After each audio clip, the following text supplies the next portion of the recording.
بلاد العالم مليانة حكاوي، عادات غريبة وتقاليد مختلفة. مش لازم أبداً تسافر عشان تعرفها، لكن هتقدر معانا تلف العالم وانت قاعد في مكانك وتبقى كأنك بتعيش التجربة بالظبط.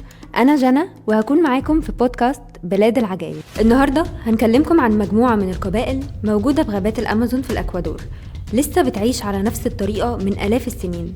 بعضهم مازال بيرفض التواصل البشري وبيقتلوا أي شخص يقرب من منطقتهم بالغابة، ولكن بعضهم الآخر بيرحب بالتواصل وبقوا على دراية بالعالم الخارجي، لكن برضو فضلوا يحافظوا على طريقة حياتهم بالأدغال. عشان توصل للمكان اللي فيه القبائل دي في غابات الأمازون عندك خيارين.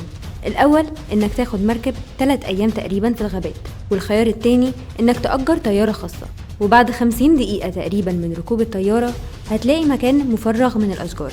هنا هيكون بالظبط مكان قبيلة الوراني، وهيكون مستنيك كل القبيلة عشان يستقبلوك، لأن من النادر جدا إن حد يسافر لهم.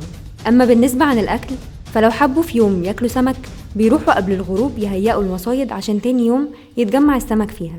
طب ده بيحصل إزاي؟ أول حاجة بيجمعوا السمك الصغير ويحطوه في الخطاف ويسيبوه يوم كامل عشان السمك الكبير يقدر يتجمع حواليه. أما بقى عن حياتهم فهي كلها معتمدة على الأشجار، زي إن بيوتهم بتكون أكواخ هم بيعملوها بنفسهم. بيبدأوا يجمعوا أوراق نبت التوكيا عشان يعملوا بيها الأسقف وجذوع الأشجار اللي بيعملوا منها الحيطان.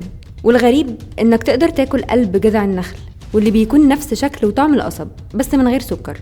لكن بقى لو عطشت وانت بتتمشى في الغابة هتقدر تقطع جذع الشجرة وتشرب منه مية برضو. والحرف اليدوية عندهم بتتعمل من ورق الشامبيرا، غير كمان انهم بيستخدموا الأشجار في صناعة الأسلحة اللي بيصطادوا بيها الحيوانات. وعلى ذكر الحيوانات، فمن عاداتهم الغريبة مش انهم بياكلوا الغزلان بس، لكن دول كمان بياكلوا القرود. وعشان يقدروا يصطادوهم بيصنعوا سلاح النفخ اللي بيكون عمود خشب متفرغ وجواه رمح، بعدها بينفخوا فيه عشان الرمح ده يوصل للقرود على الشجر. أظن كده نقدر نرجع طيارتنا بقى قبل ما قبائل تانية زي الكورواي ياكلونا احنا شخصيا.